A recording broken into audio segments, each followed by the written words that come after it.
Son nom est associé à la nuit, au sang et à une créature de fiction qui a éclipsé l'homme. Pourtant, derrière le monstre de Bram Stoker se cache une figure historique bien réelle. Un prince dont la cruauté n'avait d'égal que la ferveur avec laquelle il défendait sa terre. Entre le héros national roumain et le tyran sanguinaire des chroniques allemandes, qui était vraiment Vlad l'Empaleur? D'où nous regardez-vous? N'hésitez pas à le dire en commentaire. Cela nous fait toujours très plaisir. Ce genre d'histoire est publié chaque soir sur la chaîne. Pour ne manquer aucune vidéo, vous pouvez vous abonner. Et si celle-ci vous plaît, vous pouvez aussi laisser un like. L'histoire de Vlad Dracula, fils du dragon, est celle d'un monde pris en étau entre deux empires, deux religions, deux civilisations. C'est le récit d'un homme façonné par la captivité, la trahison et la guerre perpétuelle. Pour comprendre le prince, il faut d'abord comprendre l'époque violente qu'il a enfantée.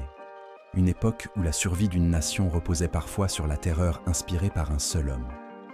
Au cœur d'une Europe de l'Est fragmentée, où les frontières mouvantes sont tracées par le fil de l'épée, et les alliances se nouent et se dénouent au gré des ambitions, naît un enfant dont le destin sera à jamais lié à celui de sa patrie, la Valachie. Nous sommes dans la forteresse de Sighisoara, en Transylvanie, une citadelle saxonne aux murs épais et aux toits colorés, qui semble un havre de paix au milieu des turbulences. C'est ici que voit le jour Vlad, second fils légitime de Vlad, voïvode de Valachie. Son père n'est pas un souverain ordinaire. Il est un membre éminent de l'Ordre du Dragon, une société chevaleresque fondée par Sigismond de Luxembourg, roi de Hongrie et futur empereur du Saint-Empire romain germanique.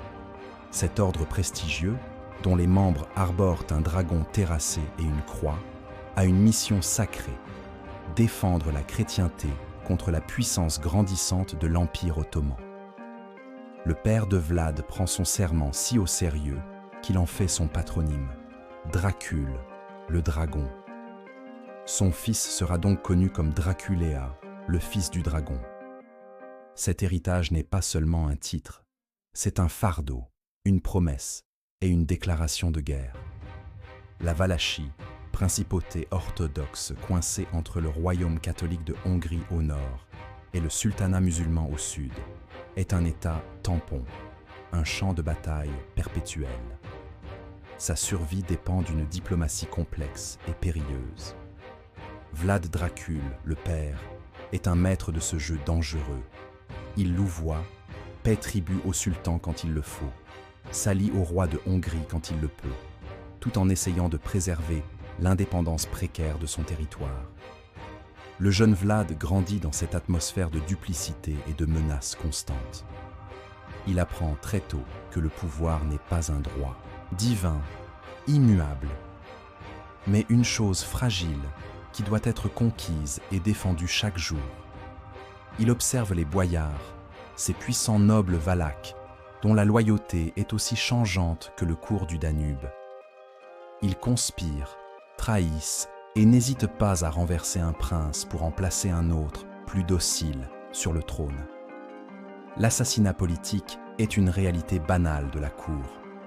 L'enfance de Vlad et de son jeune frère, Radu, surnommé plus tard le Beau, se déroule entre les murs froids des châteaux princiers et les camps militaires. Ils sont formés aux arts de la guerre, au maniement des armes, à l'équitation, mais aussi à la politique, apprenant les langues et les coutumes de leurs puissants voisins. Ils comprennent que leur monde est gouverné par la force et que la pitié est une faiblesse que leur principauté ne peut se permettre. L'influence de l'Ordre du Dragon est omniprésente. Elle insuffle au jeune Vlad un sens profond de sa mission de rempart de la chrétienté, une conviction qui guidera ses actions les plus extrêmes. Il voit son père lutter non seulement contre l'ennemi extérieur, les Ottomans, mais aussi contre l'ennemi intérieur, les boyards avides de pouvoir et les factions rivales comme le clan des Donetsk, qui revendiquent le trône. Cette lutte intestine est le cancer qui ronge la Valachie de l'intérieur, la rendant vulnérable aux pressions extérieures. Le père, Vlad Dracul, est lui-même un personnage complexe, un guerrier brutal, mais aussi un politicien pragmatique, capable de compromis que ses ennemis qualifient de trahison. Sa décision de se soumettre temporairement au sultan Murad II, afin de préserver son trône et son pays, sera perçue comme un acte de lâcheté par ses alliés chrétiens, notamment par le régent de Hongrie, Jean Hunyadi, un autre ennemi juré des Ottomans. C'est dans ce contexte de double jeu et de loyauté fluctuante que Vlad Dracula forge son caractère. Il apprend une leçon fondamentale qui ne le quittera jamais. On ne peut faire confiance à personne, ni aux alliés, ni aux sujets, ni même parfois à sa propre famille. La seule constante est l'intérêt de la Valachie, un intérêt qui, dans son esprit, finit par se confondre avec sa propre volonté de puissance. Le dragon de l'ordre de son père devient pour lui un symbole ambivalent, celui du protecteur de la foi, mais aussi celui de la bête féroce et impitoyable qu'il faut devenir pour survivre dans une jungle politique où seuls les plus forts et les plus cruels triomphent. La diplomatie du XVe siècle est un art cruel où les enfants de la noblesse servent souvent de monnaie d'échange, de gage vivant de la loyauté de leur père. Pour prouver sa soumission au sultan Murad II, Vlad Dracul est contraint de faire le sacrifice ultime, livrer ses deux plus jeunes fils, Vlad et Radu, en otage à la cour ottomane. Ce qui devait être une garantie politique se transforme en une période de formation intense et traumatisante qui va sculpter de manière indélébile la psyché du futur voïvode. Arrachés à leur terre natale, les deux jeunes princes sont conduits à travers les Balkans jusqu'à la ville d'Andrinople, alors capitale de l'Empire ottoman. Le contraste avec la Valachie est saisissant. Ils quittent un monde de forteresses rustiques et de forêts profondes pour une métropole cosmopolite, un centre de pouvoir, de luxe et de savoir. Mais cette splendeur cache une cage dorée. Ils sont traités avec les égards dus à leur rang, reçoivent une éducation de premier ordre aux côtés des enfants de l'élite ottomane, y compris le jeune prince Mehmed, le futur conquérant de Constantinople. Ils étudient le Coran, la langue turque, la logique, la philosophie et les stratégies militaires ottomanes. Ils apprennent de l'intérieur le fonctionnement de la machine de guerre la plus redoutable de leur temps. Cependant, cette éducation est aussi une forme d'endoctrinement. Les deux frères réagissent de manière diamétralement opposée à cette immersion forcée. Radu, le plus jeune, le beau, s'adapte et s'assimile. Séduit par la culture ottomane, il se lie d'amitié avec le prince Mehmed et finit par se convertir à l'islam, embrassant le mode de vie et les ambitions de ses geôliers. Il devient un favori de la cour, un instrument docile que le sultan pourra un jour utiliser pour contrôler la Valachie. Vlad, en revanche, oppose une résistance farouche et silencieuse. Son caractère déjà fier et inflexible est exacerbé par l'humiliation de sa condition. Il observe, analyse et nourrit une haine profonde et tenace envers ceux qui le retiennent captif et qui menacent sa patrie. Il voit la puissance de l'Empire, son organisation, sa discipline, mais il en perçoit aussi les faiblesses. Il étudie ses ennemis non pour les rejoindre, mais pour apprendre à les vaincre. Selon certaines sources, son attitude rebelle lui vaut des punitions sévères, des moments de mise à l'épreuve qui ne font que renforcer sa détermination. Il est témoin de la justice expéditive du sultan, où la moindre désobéissance peut être punie de la manière la plus cruelle. C'est peut-être là qu'il découvre pour la première fois la technique de l'empalement, une méthode d'exécution particulièrement atroce, utilisée par les Ottomans pour terroriser leurs ennemis. Il apprend que la peur est un instrument de pouvoir plus efficace que l'épée. Ces années de captivité sont une leçon de psychologie politique. Vlad comprend que la force brute ne suffit pas, il faut briser la volonté de l'adversaire. Il voit comment l'Empire gère ses territoires vassaux, en utilisant la division, la corruption et la menace pour maintenir son contrôle. Il voit son propre frère devenir l'incarnation de cette stratégie, une marionnette prête à être placée sur le trône valaque. Cette trahison fraternelle, perçue comme telle par Vlad, creuse un fossé irréconciliable entre eux. Pendant que Radu profite des plaisirs de la cour, Vlad se forge une armure de méfiance et de ressentiment. Il apprend à dissimuler ses émotions, à présenter un visage impassible tout en calculant ses prochains mouvements. Cette période n'est pas seulement une captivité, c'est une université de la tyrannie et de la survie. Il se jure que s'il retrouve un jour sa liberté et son trône, il ne sera plus jamais le pion de personne. Il purgera sa patrie de toute influence étrangère et de toute trahison intérieure, avec une brutalité qui stupéfiera le monde. La cour ottomane, en tentant de le soumettre, a involontairement créé son plus implacable adversaire. Elle lui a donné les outils intellectuels et psychologiques pour la combattre, en lui enseignant que dans la grande lutte pour le pouvoir, il n'y a pas de place pour la miséricorde. Alors que Vlad et Radu sont encore otages à la cour ottomane, le jeu politique en Europe de l'Est prend une tournure tragique pour leur famille. Jean Hunyadi, le puissant régent de Hongrie et champion de la croisade contre les Ottomans, voit d'un mauvais œil la politique de bascule de Vlad Dracul, le père. Le considérant comme un allié peu fiable, voire un traître à la cause chrétienne, Hunyadi décide d'intervenir directement dans les affaires de la Valachie. Il soutient un prétendant rival du clan des Donetsk et envahit la principauté. Vlad Dracul est capturé et assassiné dans les marais près de Balteni. Le sort de son fils aîné et héritier, Mircea, est encore plus effroyable.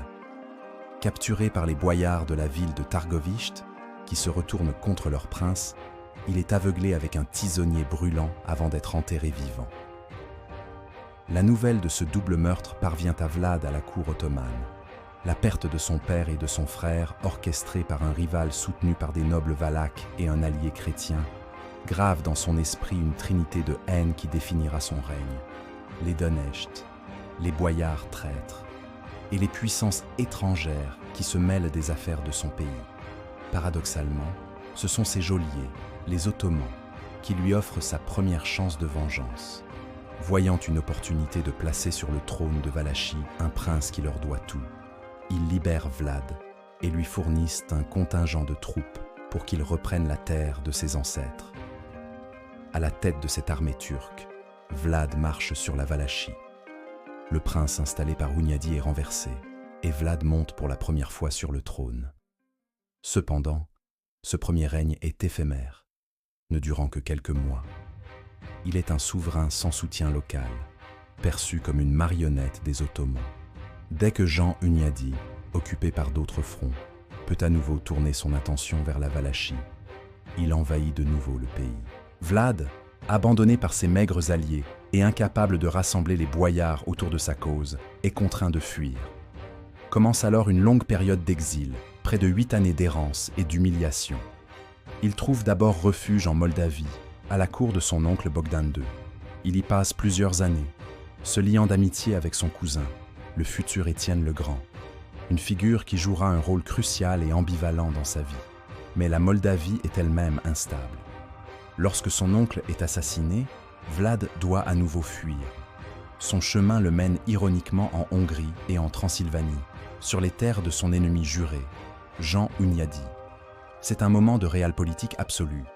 Hunyadi, impressionné par la connaissance approfondie que Vlad a de l'Empire ottoman et par sa haine viscérale des Turcs, décide de changer de stratégie. La chute de Constantinople aux mains du jeune sultan Mehmed II, l'ancien compagnon de captivité de Vlad, a changé la donne.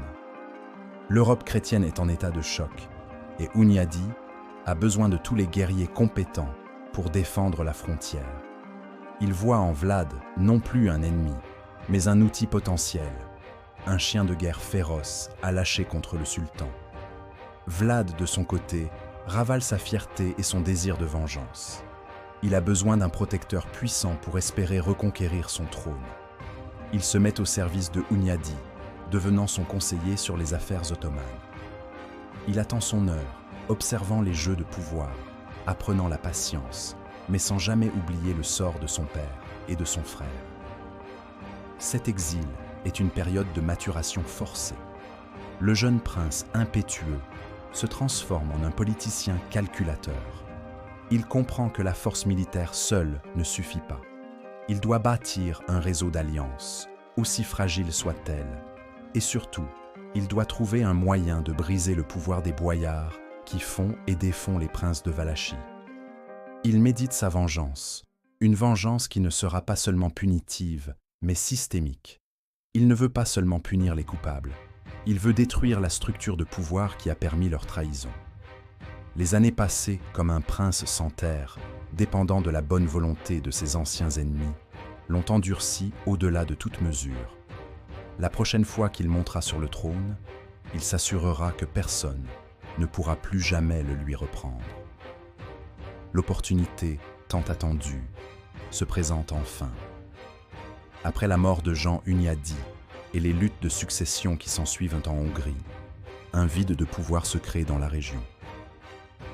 Avec le soutien du nouveau roi de Hongrie, Ladislas le Posthume, qui continue de voir en lui un atout contre les Ottomans, Vlad marche une nouvelle fois sur la Valachie. Cette fois, il est mieux préparé. Il a appris de son premier échec. Il ne vient plus seulement comme un conquérant, mais comme le vengeur légitime de sa lignée. Son rival, Vladislav II du clan de Necht, est vaincu et tué en combat singulier. Vlad III Draculea est désormais le voïvode incontesté de Valachie. Son second règne commence, et avec lui, une ère de terreur calculée. La première cible de Vlad est l'ennemi intérieur, les boyards. Il n'a pas oublié leur rôle dans l'assassinat de son père et de son frère aîné. Il sait que leur pouvoir fragmenté est la principale cause de l'instabilité de la principauté. Pour asseoir son autorité et centraliser l'État, il doit briser leur arrogance et leur indépendance une bonne fois pour toutes. Il prépare sa vengeance avec une patience et une ruse diabolique. Il attend la fête de Pâques, un moment de célébration et de trêve. Il invite des centaines de boyards et leurs familles à un grand banquet dans son palais de Targovishte. Beaucoup de ceux qui avaient participé au complot contre sa famille sont présents. Ils viennent, pensant que le nouveau prince cherche à s'assurer de leur loyauté et à tourner la page. La fête commence dans une atmosphère de réconciliation feinte. Vlad les accueille, partage le pain et le vin. Puis, au milieu du festin, le piège se referme. Des soldats loyaux au prince surgissent et encerclent les invités. Vlad se lève et d'une voix glaciale confronte les boyards, leur demandant combien de princes ils ont vu régner de leur vivant. Leur réponse, vantant leur longévité et leur influence, signe leur arrêt de mort. Vlad les accuse de la décadence du pays et de la mort de sa famille. La sentence est immédiate et sans appel. Selon les chroniques, les plus âgés et les plus coupables sont immédiatement saisis et empalés sur des pieux érigés autour du palais. La vision de leur corps se tordant de douleur est un avertissement terrifiant pour tous les autres. Mais pour les plus jeunes et les plus robustes, Vlad a un autre sort en réserve. Il ne leur offre pas la mort, mais une forme d'esclavage.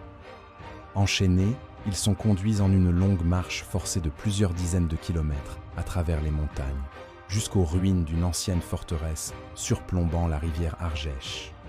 Là, il leur ordonne de reconstruire le château, qui deviendra sa résidence principale et son refuge imprenable, le château de Poenari. Ils sont contraints de travailler jusqu'à l'épuisement, transportant des pierres et des matériaux, sous le fouet de ses gardes. Beaucoup périssent dans cette tâche surhumaine. Leurs vêtements luxueux tombent en lambeaux, et ils meurent de faim et de fatigue sur le chantier même, qui symbolise la nouvelle puissance de Vlad. Cet événement, connu comme le massacre de Pâques, est bien plus qu'un acte de vengeance personnelle. C'est un acte politique fondateur. En éliminant une grande partie de l'ancienne aristocratie, Vlad décapite l'opposition. Il confisque leurs terres et leurs richesses, qu'il redistribue à une nouvelle classe de noblesse, des hommes de basse extraction, des roturiers ou des petits chevaliers qui lui doivent tout et dont la loyauté est donc assurée.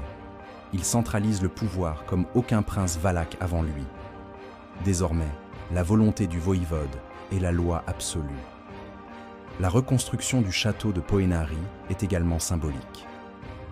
Il abandonne la capitale ouverte et vulnérable de Targovishte pour une citadelle quasi inaccessible, un nid d'aigle d'où il peut observer son royaume et se protéger de ses ennemis. La terreur est devenue son principal outil de gouvernance. Le message est clair pour tous. La trahison ne sera plus toléré. Le temps des princes faibles et des boyards comploteurs est révolu. L'ère du dragon a véritablement commencé. Une fois le pouvoir des boyards brisé, Vlad se tourne vers la transformation de la société valaque dans son ensemble. Son objectif est de créer un État fort, ordonné et prospère, capable de résister aux pressions extérieures. Mais sa conception de l'ordre est absolue, et les méthodes qu'il emploie pour l'imposer sont d'une brutalité sans précédent. Il est convaincu que la criminalité, la corruption et la paresse sont des fléaux qui affaiblissent la nation de l'intérieur, la rendant vulnérable. Il se lance donc dans une campagne de purification morale et sociale, utilisant la peur comme principal levier. La malhonnêteté, sous toutes ses formes, devient sa cible prioritaire. Les chroniques, notamment celles rédigées par les marchands saxons de Transylvanie qui deviendront ses ennemis jurés, regorgent d'anecdotes illustrant sa justice expéditive.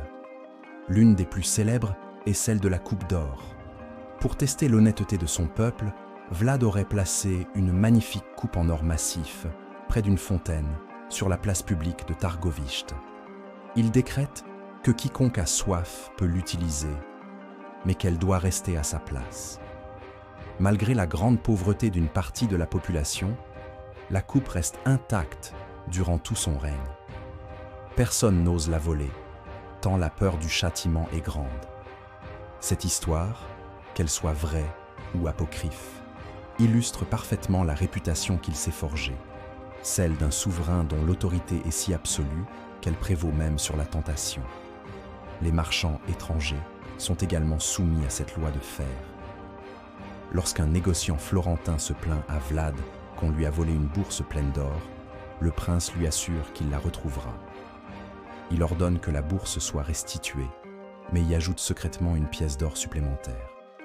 Le lendemain, le marchand récupère son bien et, honnête homme, vient signaler au prince qu'il y a une pièce en trop. Vlad lui aurait alors répondu que s'il n'avait pas signalé l'erreur, il aurait été empalé aux côtés du voleur. La leçon est double. Le vol est puni de mort, mais la malhonnêteté aussi. La justice de Vlad ne connaît pas de demi-mesure et s'applique à tous, sans distinction de rang ou d'origine. Sa politique économique est tout aussi radicale. Il cherche à renforcer l'économie locale en limitant le pouvoir des marchands saxons de Transylvanie, qui contrôlent une grande partie du commerce en Valachie. Il instaure des mesures protectionnistes et réprime sévèrement ceux qui ne respectent pas ses règles commerciales. Ces actions lui valent l'hostilité durable de ces puissantes communautés germaniques, qui seront à l'origine des pamphlets et des gravures qui circuleront plus tard en Europe, le dépeignant comme un monstre assoiffé de sang. Mais la vision de l'ordre de Vlad va bien au-delà de la criminalité et du commerce. Il considère la pauvreté et la mendicité comme des formes de désordre social. D'après des témoignages controversés, il aurait un jour convoqué tous les pauvres, les malades, les vagabonds et les infirmes de son royaume à un grand festin. Après les avoir bien nourris et enivrés, il leur aurait demandé s'ils souhaitaient être libérés de toutes leurs souffrances terrestres. Lorsqu'ils répondent par l'affirmative, il fait barricader la salle et y met le feu, les brûlant tous vifs. Son explication présumée est qu'il a ainsi débarrassé son pays d'un fardeau, tout en mettant fin à leur misère.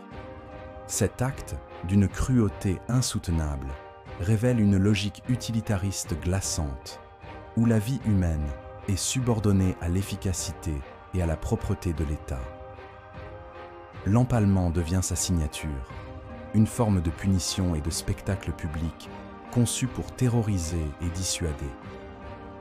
Les condamnés, qu'ils soient des voleurs, des nobles conspirateurs, des femmes adultères ou des moines paresseux, sont exécutés de cette manière lente et atroce.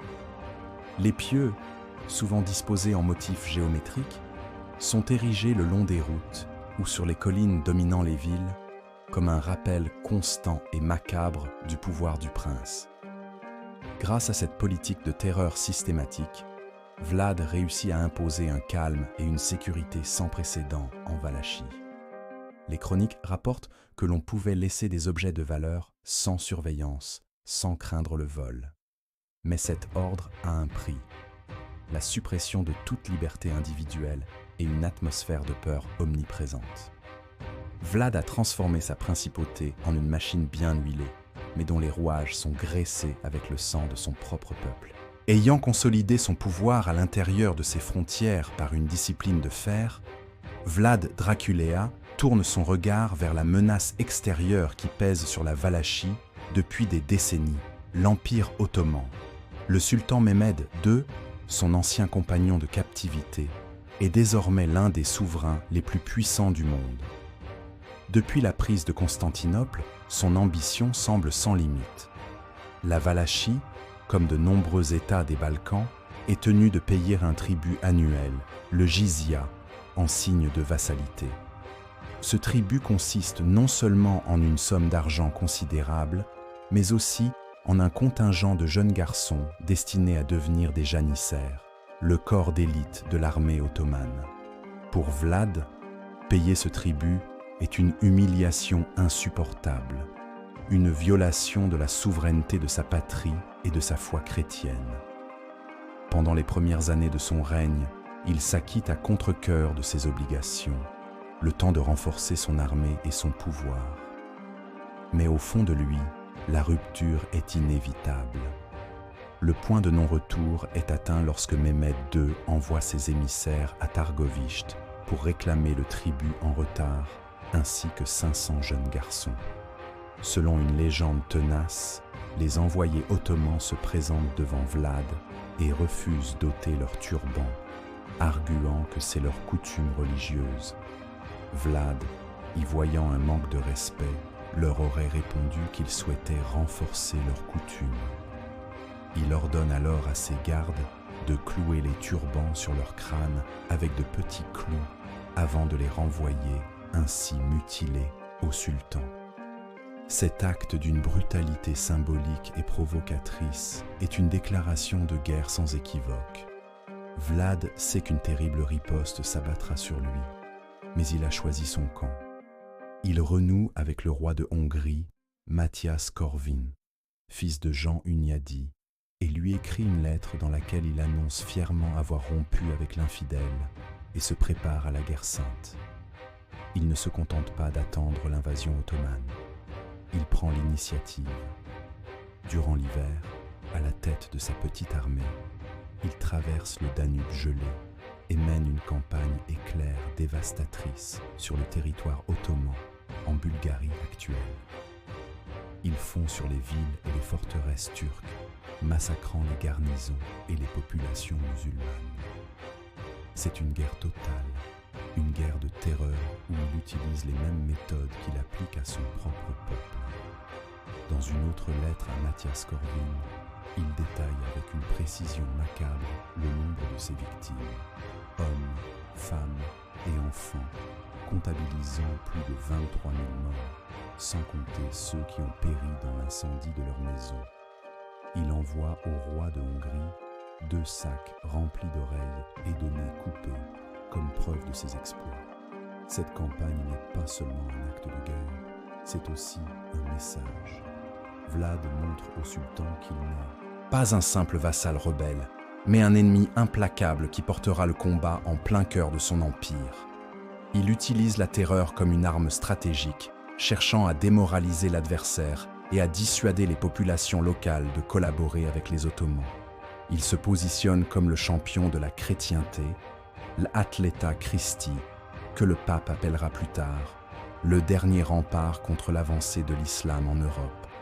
Sa stratégie est celle du faible contre le fort, la guérilla, la surprise, la cruauté extrême pour compenser son infériorité numérique. Il sait qu'il ne peut pas vaincre la puissante armée ottomane en bataille rangée. Son but est de rendre le prix de la conquête de la Valachie si élevé, si horrible, que le sultan lui-même pourrait y renoncer. En défiant l'empire le plus puissant de son temps, Vlad joue le destin de sa nation sur un coup de dé. Il transforme la Valachie en une forteresse, non seulement de pierre, mais aussi de volonté, incarné par son prince indomptable. La réponse du sultan Mehmed II ne se fait pas attendre. Outragé par l'audace de son ancien otage, le conquérant de Constantinople rassemble une armée formidable, l'une des plus grandes jamais vues dans la région, dont les effectifs sont estimés, peut-être avec exagération, à plus de 150 000 hommes, sans compter les troupes auxiliaires. C'est une force expéditionnaire conçue non seulement pour punir un vassal rebelle, mais pour annexer purement et simplement la Valachie à l'Empire ottoman. À la tête de cette machine de guerre, Mehmed lui-même, accompagné de Radu le Beau, le propre frère de Vlad, que le sultan entend placer sur le trône après la défaite inévitable de l'Empaleur. Face à cette marée humaine, Vlad ne peut aligner qu'une armée de 30 à 40 000 hommes, composée de soldats professionnels, de paysans et de mercenaires. La confrontation directe est un suicide. Vlad adopte donc la seule stratégie possible, la guerre d'usure et la guerre psychologique. Alors que l'immense armée ottomane pénètre en Valachie au printemps, elle ne trouve qu'un pays vide et dévasté. Vlad a ordonné la politique de la terre de brûler. Les villages sont évacués, les récoltes incendiées, les puits empoisonnés. L'armée du sultan, habituée à vivre sur le pays, peine à se ravitailler. Elle avance dans un paysage de désolation, constamment harcelée par la cavalerie légère de Vlad. Des attaques surprises, des embuscades, des raids nocturnes déciment les éclaireurs et les colonnes de ravitaillement ottomanes. La progression devient lente et éprouvante, minant le moral des troupes. Le point culminant de cette campagne de harcèlement est le légendaire attentat de nuit. Une nuit, Vlad, déguisé en marchand turc, s'infiltre lui-même dans le camp ottoman pour repérer l'emplacement de la tente du sultan. Quelques heures plus tard, à Aza, la tête de ses meilleurs cavaliers, il lance une attaque surprise au cœur du campement ennemi. Son objectif est audacieux, tuer ou capturer Mehmed II en personne. Une panique immense s'empare du camp ottoman. Dans l'obscurité et la confusion, les soldats turcs se battent entre eux, croyant l'ennemi partout. Vlad et ses hommes sèment la mort et le chaos avant de se replier au petit matin. Bien qu'ils ne parviennent pas à atteindre le sultan, qui était dans une autre tente, l'impact psychologique de l'attaque est considérable. Mehmed réalise qu'il affronte un adversaire d'une audace et d'une férocité sans limite. Malgré les pertes, l'armée ottomane, disciplinée et massive, poursuit sa marche vers la capitale, Targovishte. Mais c'est aux abords de la ville que Vlad a préparé son chef-d'œuvre de terreur. Alors que l'avant-garde turque débouche dans une large vallée, elle est accueillie par un spectacle d'apocalypse. Sur une étendue de plusieurs kilomètres se dresse une forêt de pieux. Sur chacun d'eux est empalé un corps en décomposition. Des soldats ottomans capturés lors des précédentes escarmouches, des collaborateurs bulgares, hommes, femmes et enfants. Selon les chroniqueurs, il y en aurait eu près de 20 000. C'est une vision d'horreur absolue, une œuvre d'art macabre, conçue pour briser le moral le plus endurci. L'air est empesté par l'odeur de la mort. Le silence n'est rompu que par le bourdonnement des mouches et les cris des corbeaux. Même Mehmed II, un guerrier aguerri qui a vu le sac de Constantinople, est, selon les dires, profondément choqué par ce qu'il voit. Il aurait admis qu'il ne pouvait conquérir un pays dont le souverain était capable de telles choses, d'un tel usage de la terreur pour inspirer son propre peuple et terrifier ses ennemis. Bien que la campagne ne soit pas terminée, la forêt des Empalés marque une victoire psychologique écrasante pour Vlad. Il a montré au monde qu'il était prêt à transformer son pays en un enfer pour ses envahisseurs. Face à cette résistance fanatique et à une armée épuisée et démoralisée, Mehmed décide de se retirer. Il laisse une partie de ses troupes avec Radu le Beau pour continuer la guerre. Mais le cœur de l'invasion est brisé. Vlad, par la seule force de sa volonté et de sa cruauté, a repoussé la plus grande puissance militaire de son époque. Malgré son incroyable victoire psychologique sur Mehmed II, la position de Vlad Dracula reste extrêmement précaire. Le sultan s'est retiré, mais il a laissé derrière lui une force considérable sous le commandement de Radu le Beau, le frère de Vlad. Radu, avec le soutien des Ottomans, offre une alternative au règne de terreur de son aîné. Il promet la paix, des impôts réduits et la fin des exécutions de masse. Ce discours trouve un écho favorable auprès d'une partie des boyards, lassés de la tyrannie de Vlad et de la guerre perpétuelle qui ruine le pays. Un à un, ils commencent à déserter la cause de l'empaleur pour rejoindre le camp de son frère, le candidat des Ottomans. La guerre se transforme en une guerre civile, opposant les deux fils de Dracule. Vlad se retrouve de plus en plus isolé. Son armée, épuisée par la campagne contre l'immense armée du sultan, s'effrite. Il est contraint de se replier vers la Transylvanie, attendant l'aide promise par son allié et suzerain, le roi de Hongrie, Mathias Corvin. Il a placé tous ses espoirs dans le soutien du monde chrétien, pour lequel il a tant saigné. C'est là que le piège se referme, non pas tendu par son ennemi déclaré, mais par son supposé ami. Mathias Corvin arrive en Transylvanie avec son armée, non pas pour aider Vlad, mais pour l'arrêter. Le roi de Hongrie, politicien pragmatique et cynique, a ses propres raisons d'agir. Il a reçu des fonds considérables du pape et de Venise pour mener une croisade contre les Ottomans. Mais il n'a aucune intention de se lancer dans une guerre coûteuse et risquée. La résistance fanatique de Vlad est devenue un embarras, un obstacle à un arrangement potentiel avec l'Empire ottoman. De plus, les marchands saxons de Transylvanie, que Vlad avait persécutés, ont mené une intense campagne de lobbying à la cour de Hongrie, le dépeignant comme un tyran instable et indigne de confiance. Pour justifier son inaction et sa trahison, Mathias Corvin a besoin d'un prétexte. Il produit alors des lettres, très probablement des faux, prétendument écrites par Vlad au sultan Mehmed II. Dans ces lettres, le voïvode de Valachie aurait offert son aide au sultan pour attaquer les territoires hongrois en échange de la paix et du maintien sur son trône. Ces documents, qu'ils soient le fruit d'une machination hongroise ou d'une interception habilement manipulée, scellent le sort de Vlad. Accusé de haute trahison envers la chrétienté, celui qui s'était battu avec tant de férocité contre les Ottomans est arrêté sur ordre de Mathias Corvin, près du château de Bran. Son armée, privée de son chef, se disperse. En Valachie, Radu le Beau est proclamé voïvode, avec le soutien des Ottomans et de la majorité des boyards.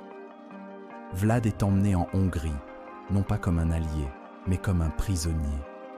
Sa chute est brutale et ironique. Il n'a pas été vaincu sur le champ de bataille par la puissance de l'Empire ottoman, mais par les intrigues politiques de ses alliés chrétiens. Il est la victime du double jeu qu'il a lui-même si souvent pratiqué. Son règne de 6 ans, marqué par la consolidation du pouvoir, une justice impitoyable et une résistance héroïque, s'achève dans l'humiliation d'une geôle hongroise. Il est abandonné de tous, trahi par son frère, par ses nobles et par le roi qu'il considérait comme son protecteur. Le rempart de la chrétienté est mis au fer par ceux-là, même qu'il défendait. Le monde extérieur, lui, ne retiendra que l'image du traître et du tyran, que la propagande de ses ennemis commence déjà à façonner. L'emprisonnement de Vlad en Hongrie dure plus d'1 décennie. Cependant, il ne s'agit pas d'une détention dans un cachot humide et sombre, comme on pourrait l'imaginer. Après une période initiale d'incarcération plus stricte, son statut évolue vers celui d'un prisonnier politique de haut rang, placé en résidence surveillée à Buda et à Visegrad. Le roi Matyas Korvin, tout en le neutralisant politiquement, reconnaît sa valeur et son expertise militaire. Vlad devient une sorte de curiosité à la cour hongroise, un personnage fascinant et redouté dont les exploits sont connus de tous. Durant ces longues années, loin du trône de Valachie, un autre combat se joue, un combat pour son image et sa postérité. C'est à cette période que sa réputation de monstre sanguinaire se cristallise et se propage à travers l'Europe. Les principaux artisans de cette légende noire sont les marchands saxons de Transylvanie, qui n'ont jamais pardonné à Vlad ses politiques protectionnistes et les raids brutaux qu'il avait menés contre leurs villes, comme Brasov et Sibiu. Profitant de l'invention récente de l'imprimerie par Gutenberg, il finance la publication et la distribution de pamphlets en langue allemande, intitulés « L'histoire du voïvode Dracula ». Ces courts livrets, illustrés de gravures sur bois saisissantes le représentant en train de festoyer au milieu d'une forêt de pâles, décrivent avec une délectation morbide ces atrocités, réelles ou imaginaires. Ils racontent comment il faisait rôtir des enfants pour forcer leurs mères à les manger, comment il clouait des chapeaux sur la tête des gens, comment il inventait des tortures toujours plus sophistiquées. Ces récits, mélange de faits avérés, d'exagérations grossières et de pures inventions, sont un immense succès de librairie pour l'époque. Ils se répandent rapidement dans le Saint-Empire romain germanique et au-delà, façonnant pour des siècles l'image de Vlad en Occident. Il n'est plus perçu comme un chef de guerre luttant pour l'indépendance de son pays, mais comme un psychopathe, un démon incarné. Cette campagne de propagande sert plusieurs objectifs. Elle justifie a posteriori la trahison de Matyas Korvin. Elle discrédite un ennemi commercial et elle offre au public des récits sensationnalistes qui répondent à un goût certain pour le macabre. Pendant ce temps, Vlad, le prisonnier, s'adapte à sa nouvelle vie. Pour regagner les faveurs du roi, et peut-être dans l'espoir de retrouver un jour son trône, il prend une décision qui aura de lourdes conséquences sur sa réputation dans son propre pays. Il abjure sa foi orthodoxe et se convertit au catholicisme, la religion de la cour hongroise. Ce geste, purement politique, est vu comme une trahison ultime par beaucoup de ses compatriotes valaques, pour qui l'orthodoxie est un pilier de l'identité nationale face aux catholiques hongrois et aux musulmans ottomans. Sa situation s'améliore considérablement. Il est libéré et entre au service du roi. Matyas Korvin lui donne même en mariage une membre de sa propre famille, Ilona Szilágyi, avec qui il aura 2 fils. Il vit comme un noble hongrois, participe à des campagnes militaires pour le compte du roi, mais il ne perd jamais de vue son objectif, retourner en Valachie. Le climat politique international change à nouveau. Radu le Beau, son frère, est mort de maladie et les princes qui lui succèdent sur le trône valaque se révèlent être des marionnettes inefficaces des Ottomans. Face à une nouvelle menace turque, Matyas Korvin réalise que l'homme qu'il a tenu prisonnier pendant si longtemps est peut-être le seul capable de restaurer l'ordre et de tenir tête au sultan.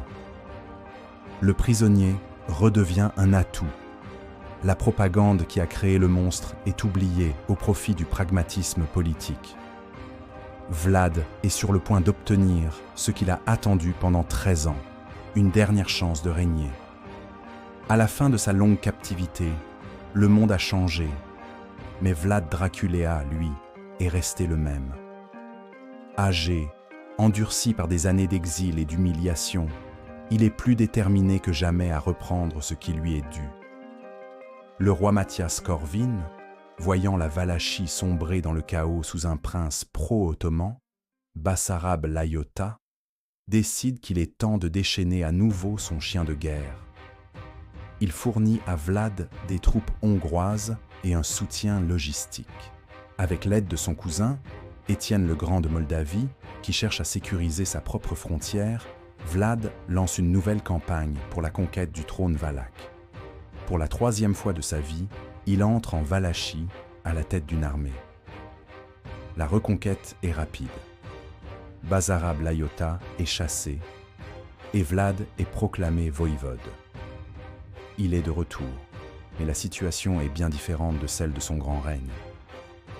Il est désormais perçu par beaucoup comme un agent des Hongrois, un catholique qui a trahi la foi de ses pères. La plupart de ses anciens partisans sont morts ou l'ont abandonné. Il règne sur un pays épuisé par les guerres, avec le soutien d'une armée en grande partie étrangère. Son 3e et dernier règne ne dure que quelques mois. Il tente de réimposer son autorité de fer, mais il n'a plus le temps de purger l'opposition et de reconstruire sa base de pouvoir. La menace ottomane est omniprésente. Une importante armée turque est envoyée pour restaurer Bassarab Layota sur le trône. Vlad doit à nouveau faire la guerre, mais cette fois, il est dangereusement isolé. Les détails de sa mort sont obscurs et font l'objet de multiples versions, ce qui contribue à son mythe. La version la plus probable est qu'il est tombé au combat lors d'une bataille contre les Ottomans et l'armée de Bassarab Layota, près de Bucarest. Une autre version, plus sombre, suggère une trahison. Il aurait été assassiné par ses propres boyards, mécontents de son retour, et peut-être soudoyé par les Ottomans. Une autre légende raconte qu'il aurait été tué par erreur par l'un de ses propres hommes, qu'il aurait pris pour un Turc dans la confusion de la mêlée. Quelle que soit la vérité, sa mort est violente. Sa tête est coupée et envoyée à Constantinople, où le sultan Mehmed II l'aurait fait empaler sur un pieu et exposer publiquement comme un trophée macabre, la preuve finale que le grand défi à son empire était terminé. Le sort de son corps est également un mystère. La tradition veut qu'il ait été enterré au monastère de Snagov, sur une île près de Bucarest. Cependant, des fouilles archéologiques menées au XXe siècle n'ont pas permis de retrouver sa dépouille dans la tombe princière. On y a trouvé des ossements de chevaux, mais pas de squelette humain correspondant. Ce tombeau vide a alimenté d'innombrables spéculations, contribuant à la légende surnaturelle qui allait plus tard s'emparer de son nom. Ainsi s'achève la vie de Vlad l'Empaleur, un prince qui a vécu et gouverné par l'épée et par la peur, et qui est mort de la même manière. Sa vie fut un combat incessant pour l'indépendance de sa terre, un combat mené avec une brutalité qui a horrifié ses contemporains et fasciné les générations futures. Il laisse derrière lui un double héritage, celui d'un héros national en Roumanie, le défenseur inflexible de la patrie, et celui d'un monstre sanguinaire dans le reste du monde, une image figée par la propagande et immortalisée par la fiction. L'homme, dans toute sa complexité, demeure pris au piège entre ces deux extrêmes. Pour saisir l'essence de Vlad III Draculéen, il est impératif de le dépouiller des oripeaux du mythe et de l'observer à travers le prisme de son époque. Il n'était ni le démon assoiffé de sang des pamphlets allemands, ni le parangon de la vertu patriotique de la romance nationaliste roumaine. Il était, avant tout, un prince de la Renaissance, un théoricien et un praticien du pouvoir absolu, à une époque où la survie d'un État se mesurait à la brutalité de son dirigeant. Sa psychologie, complexe et tourmentée, fut forgée dans le creuset de l'humiliation et de la trahison. Les années passées comme otage à la cour ottomane ne furent pas une simple parenthèse dans sa jeunesse. Elles furent la matrice de sa vision du monde. Il y apprit une leçon fondamentale. La puissance ne respecte que la puissance. Il observa de l'intérieur la formidable machine administrative et militaire de ses geôliers, en analysant les rouages, la discipline et la cruauté calculée qui en assuraient l'efficacité. Contrairement à son frère Radu, qui fut séduit et assimilé, Vlad développa un syndrome de la forteresse assiégée. Sa haine de l'Empire ottoman n'était pas seulement celle d'un chrétien envers un infidèle, c'était la haine viscérale du prisonnier pour son geôlier, une haine nourrie par la connaissance intime de la force de l'adversaire. Cette expérience lui enseigna également le mépris des compromis, qu'il associait à la faiblesse de son propre père, obligé de livrer ses fils pour conserver son trône. Le second traumatisme fondateur fut le meurtre de son père et l'enterrement vivant de son frère aîné, Mirsha, par les boyards valaques. Cet événement cimenta dans son esprit une conviction qui ne le quittera jamais. L'ennemi intérieur est plus dangereux encore que l'ennemi extérieur. Il en conçut une méfiance pathologique envers l'aristocratie, qu'il considérait comme une caste de conspirateurs égoïstes, prêts à vendre le pays aux plus offrants pour préserver leurs privilèges. Son règne ne peut donc être compris sans voir dans ses actes les plus terribles une logique politique implacable. Le massacre de Pâques à Targovishte n'était pas un simple acte de vengeance sadique. C'était une purge politique radicale, une table rase destinée à anéantir une classe sociale pour en créer une nouvelle, entièrement dépendante de sa volonté. En éliminant les anciennes familles de boyards, il ne se contentait pas de punir le passé, il s'assurait de contrôler l'avenir. Sa politique de terreur intérieure relevait de la même rationalité glaçante. L'instauration d'un ordre absolu, symbolisé par la fameuse coupe d'or, visait à transformer la Valachie, un État féodal fragmenté et indiscipliné, en une machine de guerre centralisée. Pour résister à la pression ottomane, il avait besoin d'une obéissance totale, de ressources financières stables et d'une sécurité intérieure sans faille. L'empalement, sa signature macabre, était bien plus qu'une méthode d'exécution. C'était un instrument de communication politique, un spectacle public destiné à graver la peur dans le cœur de ses sujets et de ses ennemis. Dans un monde où le pouvoir se manifestait par des symboles visibles, la forêt des empalés était une déclaration de puissance plus éloquente que n'importe quel traité. Elle disait à Mehmed II « Le prix de la conquête de cette terre sera une horreur que même vous, le conquérant de Constantinople, ne pourrez supporter. » Vlad était également un modernisateur autoritaire. Ses politiques économiques protectionnistes visant à briser le monopole commercial des marchands saxons étaient une tentative de construire une économie nationale et de contrôler les flux de richesses. C'est cette politique, autant que sa cruauté, qui lui valut la haine inextinguible de ses voisins transylvains et qui fut à l'origine de sa légende noire. Sur le plan militaire, il était un stratège brillant, un maître de la guérilla et de la guerre psychologique. Conscient de son infériorité numérique écrasante face aux armées ottomanes, il ne chercha jamais la bataille rangée qu'il aurait inévitablement perdue. Il utilisa le terrain, le climat et la terreur pour user l'ennemi, le démoraliser et le pousser à la faute. Son audacieuse attaque de nuit sur le camp du sultan est l'exemple parfait de son audace tactique, une tentative de décapiter l'armée ennemie en un seul coup. Cependant, sa plus grande force fut aussi sa plus grande faiblesse. Son intransigeance et sa conviction que lui seul incarnait l'État le rendirent incapable de bâtir des alliances durables. Il se méfiait de tous, des boyards, des Hongrois, des Saxons, et même, à la fin, de ses propres hommes.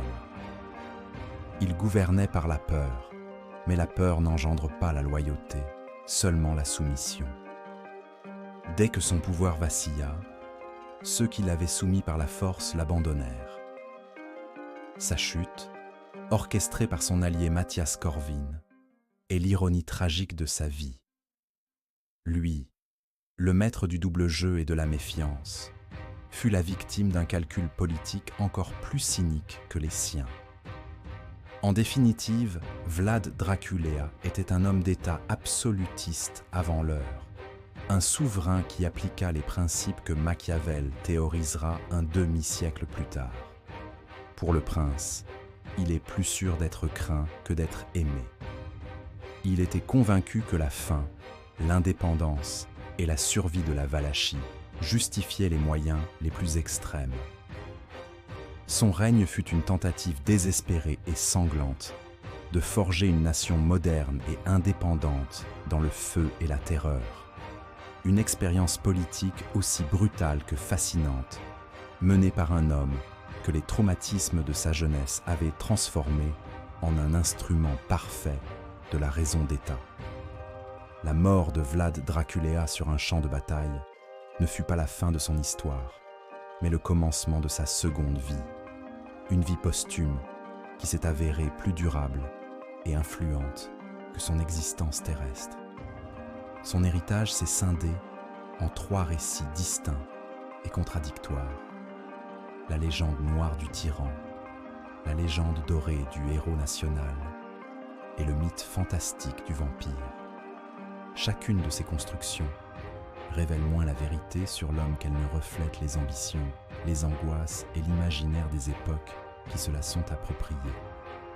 La première strate de sa légende, la plus immédiate et la plus influente en Occident, fut la légende noire. Elle naquit de la plume de ses ennemis, les marchands saxons de Transylvanie, et fut disséminée à une vitesse sans précédent grâce à la technologie révolutionnaire de l'imprimerie. Les pamphlets en langue allemande, illustrés de gravures sur bois explicite, n'étaient pas des chroniques historiques, mais des instruments de propagande. Ils décontextualisaient ces actes, transformant des exécutions politiques, aussi cruelles fussent-elles, en manifestations de sadisme pur. Cette campagne de diffamation servait à justifier l'hostilité des Saxons envers un concurrent économique et à légitimer la trahison de Mathias Corvin. Cette image du tyran diabolique se propagea dans tout le Saint-Empire romain et devint la version dominante de l'histoire de Vlad en Europe occidentale pour les siècles à venir. À l'inverse, dans les principautés roumaines, sa mémoire fut initialement plus nuancée. Les chroniques locales, tout en mentionnant sa sévérité, le dépeignaient comme un souverain juste, bien que terrible, qui avait résisté courageusement aux Ottomans. C'est au XIXe siècle, avec la montée du nationalisme, que naquit la légende dorée. Dans le contexte de la lutte pour l'indépendance de la Roumanie, les intellectuels et poètes cherchèrent dans le passé des figures héroïques. Vlad fut exhumé de l'histoire et transformé en un héros national, un symbole de la résistance intransigeante. Dans ce nouveau récit, sa violence devint une justice inflexible et son autoritarisme une preuve de force. Cette image du père sévère mais juste de la patrie est celle qui prédomine aujourd'hui en Roumanie. Enfin, le 3e récit, le plus célèbre, est celui du vampire. Cette connexion est le fruit d'un malentendu littéraire de la fin du XIXe siècle. L'écrivain Bram Stoker, cherchant un nom pour son personnage, tomba sur le patronyme Dracula et une note expliquant qu'il était porté par un voïvode connu pour sa cruauté. Stoker n'emprunta que le nom, le surnom et une localisation géographique vague. Le vampire de Stoker, un mort-vivant aristocratique, n'a rien à voir avec le prince Vlad, un chef de guerre médiéval qui versait le sang pour des raisons politiques. Pourtant, par la puissance de la fiction et du cinéma, cette association fortuite a complètement éclipsé la réalité historique dans l'imaginaire mondial. Ainsi, Vlad l'Empaleur survit non pas comme un seul homme, mais comme une figure plurielle, un prisme à travers lequel différentes cultures ont projeté leurs propres peurs et leurs propres idéaux, démontrant que l'histoire est aussi, et peut-être surtout, la manière dont on choisit de la raconter. Vlad Draculaea fut à la fois le produit et le maître d'une époque d'une violence inouïe, un souverain dont la cruauté était un instrument politique au service d'un idéal d'indépendance absolue. Son héritage, partagé entre le statut de héros national et celui d'archétype du tyran, continue de nous interroger sur la nature du pouvoir et les sacrifices qu'il exige. Quelle histoire souhaitez-vous voir ensuite? Si cette exploration vous a plu, n'hésitez pas à laisser un like, à vous abonner pour ne rien manquer de nos prochaines vidéos, à laisser un commentaire et à partager ce documentaire